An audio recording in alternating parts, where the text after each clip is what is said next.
पटना के गांधी मैदान से राष्ट्रीय लोक जनता दल का बिहार सरकार के द्वारा जारी जातीय जनगणना में व्याप्त विसंगतियों के खिलाफ राजभवन मार्च निकाला गया। इस मौके पर पार्टी के कई कार्यकर्ता गांधी मैदान में अपने नेता उपेंद्र कुशवाहा के साथ मौजूद दिखे।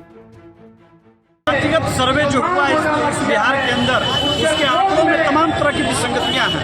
यही बगल में एनसीना इश्यू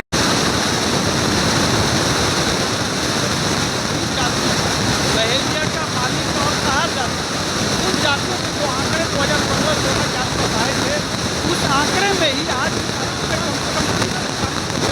कमी करके दिखाया गया। तो जाहिर सी बात है कि तमाम जातियां, चाहे वो कुशवाहा हो, धानुक हो, कहार हो, बहेली हो, माली हो या भूमियार समाज हो या कहिए कि मांझी जो मुसहर समाज होता है, तमाम जातियों के अंदर एक आक्रोश है, गुस्सा है कि उनके आंकड़ों को जानबूझ करके कम दिखाया गया है।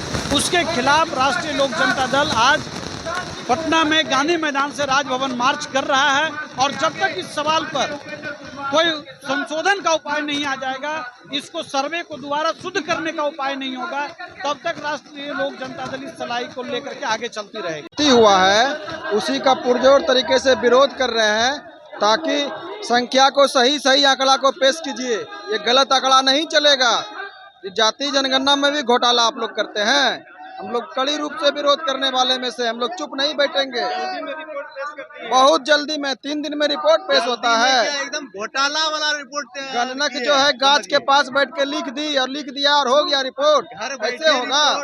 वहीं इस मौके पर उपेंद्र कुशवाहा ने कहा कि इस तरह के आंकड़े कई सारे सवाल खड़े करते हैं। कई जगहों पर यह सुनने को मिलता है कि उनके यहाँ अधिकारी गए ही नहीं तो उनकी जनगणना कैसे हो गई। कुशवाहा ने राज्यपाल को अपना ज्ञापन सौंपने की बात कही। सरकार ने जातीय जारी किए, वो घर में बैठकर बना लिया गया आंकड़ा। अनेक जगह मतलब अलग अलग हिस्सों से चारों तरफ से शिकायत आ रही है। लोग बता रहे हैं कि उनके गांव में कोई गया ही नहीं, किसी ने नहीं पूछा उनके यहाँ जाकर। ऐसी परिस्थिति में घर में बैठकर आंकड़ा बनाया गया कहीं से दुरुस्त नहीं हो सकता है। और सिर्फ जातीय गिनती का सवाल नहीं है, इसमें आर्थिक सर्वे कराने की भी बात की जा रही है। आर्थिक सर्वे तो और भी मुश्किल है। एक व्यक्ति कहीं से बैठ के गाँव में जाकर किसी एक से पूछ करके बाकी लोगों की संपत्ति के बारे में संपत्ति का आंकड़ा तो बैंक अकाउंट में पैसा कितना कोई बता देगा। गांव से बाहर अनेक जगह कहां कहां है नहीं है, ये कौन बतावेगा? या तो इंडिविजुअल जिस बारे में जानना है वही बता पाएगा ना। और इस तरह का सर्वे कहीं हुआ ही, कैसे इनका आंकड़ा सही हो जाएगा? यह आंकड़ा इनका है। इसी के सुधार के लिए राज्य की सरकार से हमारी मांग है। राज्य की सरकार ध्यान नहीं दे रही है। हम महामहिम राज्यपाल महोदय से जाएंगे और कहेंगे कि आप हस्तक्षेप कीजिए। सर, क्या लग रहा है किसी वर्ग विशेष के आंकड़ों में बढ़ाकर दिखाना राजनीतिक? देखिए, यह भी लोगों के मन में शंका है। अभी इस शंका का जवाब देना तो राज्य की सरकार का काम है, लेकिन लोगों के मन में शंका है। जो कमजोर वर्ग के लोग हैं उनके साथ न्याय नहीं हुआ है ऐसा प्रतीत होता है। और निश्चित रूप से जो लोग सत्ता में हैं उनके साथ तो अन्याय नहीं होगा ना।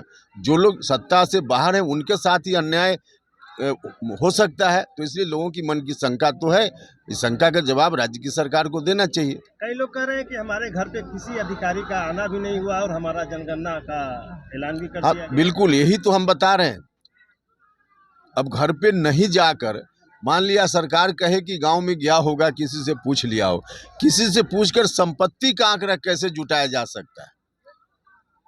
उस परिवार में कितने लोग हैं, संख्या तो गांव का लोग भी बता दे सकता है। किस जात से वो आते हैं यह गांव का लोग बता दे सकता है, लेकिन उनकी संपत्ति कितनी है यह कैसे कोई दूसरा व्यक्ति बता दे सकता है? और इस तरह का आंकड़ा नहीं जुटाया गया, फिर कैसे सही आंकड़ा हो गया? आंकड़ा सही नहीं है, मेरा दावा है। सर, रास्ते में राजभवन जा रहे हैं, सरकार वर्तमान है, रोकने की कोशिश भी किया जा सकता है क्या? मुझको तो नहीं लगता है कि रोकने की कोशिश करनी चाहिए इन लोगों को, क्योंकि हम शांतिपूर्वक तरीके से आंदोलन करें, यह हमारा हक है। जनतांत्रिक, लोकतांत्रिक, संवैधानिक हमारा अधिकार है, इसलिए नहीं रोकना चाहिए। हम शांतिपूर्वक तरीके से आंदोलन करने के लिए निकले हैं। वहीं इस पर जदयू के मुख्य प्रवक्ता नीरज कुमार ने उपेंद्र कुशवाहा पर हमला बोला। इस दौरान उन्होंने केंद्र सरकार को भी घेरा। सुनिए उन्होंने क्या कहा। माननीय उपेंद्र कुशवाहा जी से मेरा विनम्र पूर्वक प्रार्थना है, टिकट जाए भाड़ में।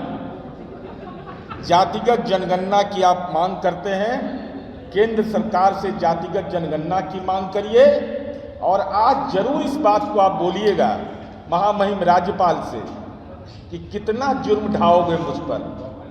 सम्राट अशोक को जिसने अपमानित किया, दया सिन्हा, उसका पद्मश्री अब तक वापस हुआ नहीं। सिंगौल से जो राजदंड पार्लियामेंट में स्थापित किया गया, सम्राट अशोक के प्रतीक चिन्ह को कमतर कर दिया गया, यह गुनाह किया गया। G20 के सम्मेलन में थाली में इससे बड़ा अपमान हमारे प्रतीक चिन्ह का कुछ भी नहीं हो सकता है। देश का वह राष्ट्रीय प्रतीक चिन्ह है और थाली में जो विदेशी मेहमान को खिलाने के लिए सोना चांदी का थाली नरेंद्र मोदी ने व्यवस्था किया था, उसमें प्रतीक चिन्ह रख दिया था। तो क्या केंद्र सरकार हमारे देश के राष्ट्रीय प्रतीक चिन्ह का अपमान करने की मंशा रखती है? ये तो अपने आप को मानते हैं कि हम सम्राट अशोक की विरासत के लोग हैं।